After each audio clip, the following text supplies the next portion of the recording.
So today we're going to be talking a little bit about something that has really, really annoyed me. That has really, really annoyed me from the players. And if you guys don't know, like, this is very much on the lines of the vets couldn't give a flying fuck about the future of this league or the young players. It is literally about how do we help ourselves. And by the way, I don't, at the end of the day, that is that kind of how unions work? Like, there are plenty of companies that have gone under because the unions make sure that they sort out the best things possible for the people currently in the company. And that's kind of their main thing, is like they're focusing on making sure that that they're sorted, because in fairness, like, the players, the union, in their defense, the responsibility of the union is for the players in the union. They couldn't actually give a fuck about any players coming in the future of the league. The good of basketball is not actually a priority of the union. And that is a very, very clear thing here, is that there is no world that this WNBPA union gives one single fuck about the future of basketball. And that is a scary thing, because I think a lot of what we've been talking about in this channel is like the future repercussions of no CBA. And we all, like, most people, and you're even hearing it from a lot of like execs from other sports, I think most people say the reality of the situation is a full no 2026 season probably leads to the end of the WNBA. Like, it is that type of thing where it's like, if you can't figure out how to get a season going right now, it's due to the structure of the league. And the structure of the league won't ever change. The structure of the league won't ever change. So it's one of those things. And by the way, shout out to the Breanna Mitchell Twitter account, who's basically been the fucking Woj of WNBA CBA, of the, like, finding random shit in the WNBA CBA. I don't know if there's a burner. I don't even know what it is. So, from a Lexi Brown podcast. It says here, WNBA waited until the last day to announce the players have made enough for rev share. At the end of the day, I don't know what relevance waiting or not waiting is. But obviously, the players are pissed at that. At the same time, the owners are pissed at the players. Like, of course they would. Of course they would. Like, this is, like, we've got to the stage now where there's no, I'm not even going to say there's no negotiating in bad faith. There is animosity on both sides towards both sides. So yes, they're both sides are going to make sure to make it as awkward as possible for the other side, because I'm not saying, I don't even think either side are arguing in bad faith. I think they fucking hate each other. Like, and I don't think this is like on a professional level. No, I think they hate each other as people. I think both sides hate each other as people. Like, I think that is the stage where it's at. Maybe hate is too strong a word to use, but, like, yes, both sides are going to screw over the other side. It is what it is. It's going to happen. And this is where I mean this. It says here, we were told 2 years ago. We see things. I saw something like Stewie playing. I will say, Terry told us 2 years ago to start saving. 2 years ago, she told us to start. So people and players have been, if they listened, then it should have been 2 years worth of putting away some. Yeah, you do realize like 40% of the league weren't in the league when that happened. Like, I don't think people realize how big the turnover is. Like, do you know, okay, yeah, 2 years, you should have saved for 2 years. Yeah, but what about the players that came into the league in that period of time? And I understand that, like, a Caitlin Clark, a Paige Bueckers have the money. But, like, don't get it twisted. The likelihood that their shoe deals are tied to playing in the WNBA is high. Like, I mean this. There is a chance that the Aja shoes, if the WNBA doesn't exist, there's a good chance that the Ajas and the Sabrinas get pulled, right? And the Caitlin Clarks probably don't exist past Caitlin Clark 1. Like, if there's a lockout, I mean this when I say this. If there is a lockout and there's no 2026 season, buy the Caitlin Clark 1s and don't ever wear them. Buy 2 or 3 pairs. Don't buy more than that, because that's a crazy risk, because, like, it is what it is. But buy 2 or 3 pairs of the Caitlin Clark 1s. Don't wear them, and, like, they might be worth a damn fortune, because I wouldn't be surprised if the WNBA doesn't exist if Caitlin Clark's shoe deal with Nike gets ripped up. I think with Nike is that I don't think they'll rip up the deal with Caitlin Clark because it's a steal, but I do think Nike will just say, we're just not making the shoe anymore. We're just not making the shoe. Like, If it's taken this long to get a shoe out, there's absolutely no chance there is a guaranteed yearly signature shoe for the entirety of the contract in that contract. But yeah, this is one of those things. It says here teams have till 2036 to build their facilities. Well, yeah, duh. Like, I don't understand why these players think that teams can build $100 million facilities like that. Get $100 million. And because most of the time, these teams can't, like, they have to be multi-purpose things. They have to get the state, the cities, they have to get whatever. I think Chicago are paying for 50%. They have to find a way to get this done. Like, it's not a simple thing. Like, the players are like, oh no, we need these facilities now. And I'm like, you go choose to play for a team that has good facilities. You play for the Seattle. She plays for the Storm. She's under contract as well with Lexi Brown. As well as that, let's not forget, I just realized 2 years ago, every single player signed contracts so that they would be free agents this summer. Lexi Brown didn't even listen. She signed she's a fucking under contract. She's the only player. Her and Kalani Brown are the only two players not on rookie deals that are under contracts. Why would you sign that? And then called out cheap owners. Yeah, there's cheap owners in every sport. There's cheap owners in every sport. You're fucked if you get drafted there. It is what it is. It is what it is. If you give people soft cap, you're going to have the Vegases, Phoenix, and New Yorks running it up to build super teams. You're going to have Chicago's. You're going to have Dallas be like, we don't really want to spend that much. But that's been the case since the dawn of time. You basically, you do realize where it's like the league wants to promote parity and it's like you give people a soft cap. You do realize the league didn't want the soft cap, right? It was the players. You're complaining saying, the soft cap means cheap teams can be cheap. The players were the ones who wanted the soft cap. The league didn't. In the league's old system, there was a hard cap, and every dollar you were below the hard cap got spread out amongst the team. The players got every dollar under the hard cap, the team got paid, as far as I'm aware. The players wanted that. She's literally now complaining about something the players wanted, which was a soft cap.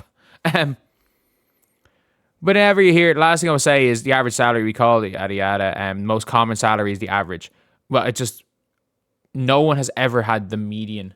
No one has ever used, technically, a median salary is a form of average. And in the world, the median salary is almost always lower than the mean salary because there are much more severe outliers in the upper, like in the higher, like because of severe outliers. And there's much more in the upper echelon of severe outliers than in the lower one. But, yeah. Says no shade to Sun. Guess how many players made over the average and more? 1 on their team. 2 for sure. As far as I'm aware, you have to pay. You have to pay up for that. Like you had to hit the hard cap no matter what. And who made more than the average for the Connecticut Sun? So the Connecticut Sun had players on rookie deals, players who were out of the league and were on kind of deals coming in. Marina Mabry made a max. Tina Charles nearly made a max. Let me look at 2024 Connecticut Sun. Lindsay Allen was on decent enough money, I think. I think Lindsay Allen was on okay money. So their whole team were like rookies, basically. Like this is a team, I kid you not, like how many of this Connecticut Sun team in additions? Oh, they had Diamond to Shield. They were paying Diamond to Shield way over a minimum. They paid Diamond to Shields way over that. So Tina Charles making more than the max. Lindsay Allen made more than average. Lindsay Allen, I think, made a little more than average. Aaliyah Edwards on a rookie deal. Bria Hartley had not played in the league in years. Layla Khan on a rookie deal. Marina Mabry made a max. Rhea Marshall on a rookie deal. Nisa Morrow on a rookie deal. Ono on a rookie deal. Hayley Peters on a rookie deal. Sanai Rivers on a rookie deal. Minya Torre on a rookie deal. So, they're on rookie deals. There's nothing that they could do. They had a bunch of rookies, and they signed 75 people. The Connecticut Sun signed 75 people. I'm pretty sure they waived a bunch of guaranteed contracts. But even still, I think the players not get paid extra if you didn't hit the salary cap. Either way, it doesn't really make a difference. This is for me what really matters. Is basically that we're good because we were told to start saving years ago for this. If players listened, they would have had this. Like, what percentage of players currently in the league had this? Like, I looked at the Connecticut Sun. What percentage of players were in the league at that time? So the Connecticut Sun, the Mercury had half their team were rookies last year. The Connecticut Sun had 1, 2, 3, 4. 4 of 12 Connecticut Sun players were in the league during this conversation. The Indiana Fever, if you look at their roster, minus hardships. I'm trying to think who was in the league in 2023. Kelsey Mitchell was. Lexi Hull was. The Fever were one of the older teams. The Dallas Wings had quite a few, but like there are more than one team who half their players this does not apply to. And also, this does not apply to potential rookies. This doesn't apply to 2025 rookies. It doesn't apply to any of them. And it shows that, like, and by the way, and I get this. Like, this is employment. This is employment union. But like, it's very different when it's a sports league because you're in a delicate spot where you are basically like, if a random company goes under because the union want the best things for the current people working in it and don't give, like, no matter what, and are willing to burn down the company to make sure the current people get not every cent they deserve, that they get way more than they are believed to be worth, and are willing to say, you know what, fuck it, you can't do anything without us. We're willing to take the risk to burn it down. That's fine. But those random companies where that happens to, there's not tens of millions of kids who dream of working in that company.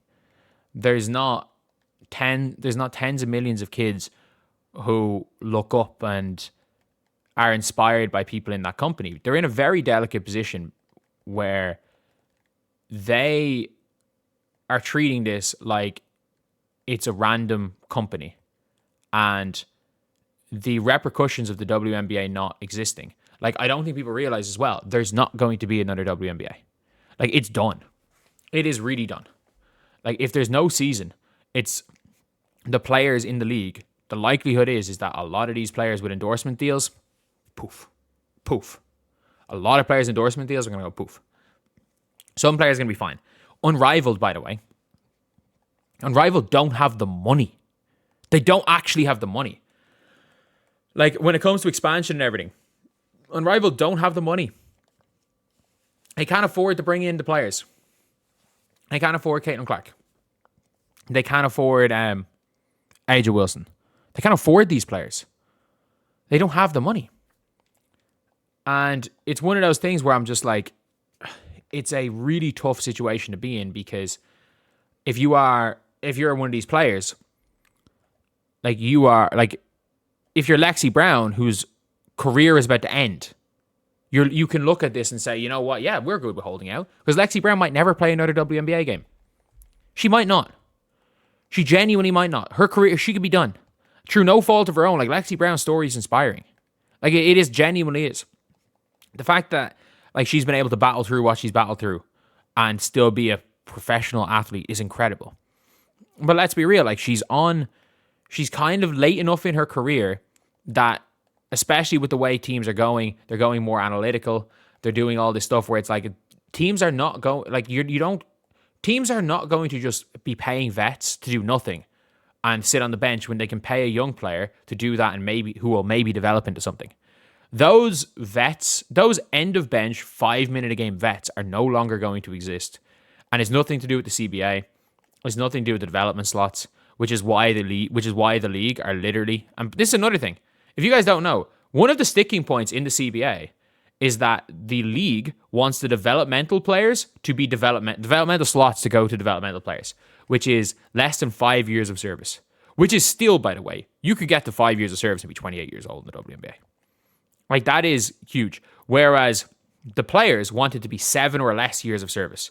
So, as in, based on what the players want, you could have a 37-year-old Julie Van Loo, a 36-year-old Kat Westbeld could be a developmental player based on what the players want. And the players are like, is a holdout point. It's a holdout point. If nothing else, the developmental player pool should be like, it should be even younger. It should be under 25. Like, I would think under 25 is absolutely reasonable. Under 25 or 2 years or 3 years out of college. I think that's absolutely reasonable. It gives college players a chance, and it's there to develop players. And if you're not developing, you're not in the developmental pool. Like, there's only a certain amount. There's an age limit on two ways. Like, you're not signing a fucking 40-year-old or 35-year-old bench dude to a two-way in the NBA.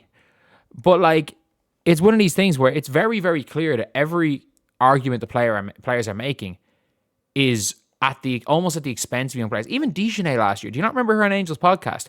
She essentially said, Angel was like, "Oh, you better kind of we better not be playing on these old rookie deals." And Dejanay goes, "Well, you might." And Angel goes, "Well, you've had NIL anyway." And that's the way it's being looked at. Like, they are doing it at the expense. Like, there is absolutely, I can guarantee you that there is no real thought of what about that 14-year-old kid who will be the next Maya Moore?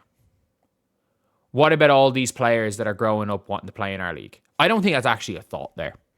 What about all these college players that are coming up? What about the Jujus of the world? Well, fuck them. Fuck them. They're not in our union. And I understand that. I actually kind of get that. I'm like, that's kind of not the point of the union. But at the same time, you have to take into account that this is very different. This is a very different circumstance. It is very different because this is a sports league. And it's at a stage where it very well could fold. Like, you don't have you can't do what the NBA have done. The vet players that have saved up money can absolutely be fine if they listen to this. What, 40%, 50% of the league? No, that's probably exaggerating. Maybe 30, 40% of the league were not there for that conversation. So therefore could not have spent 2 years saving because so many people have come into the league in the last 2 years because they were expecting a salary cap bump that have been playing overseas. But yeah, see you guys.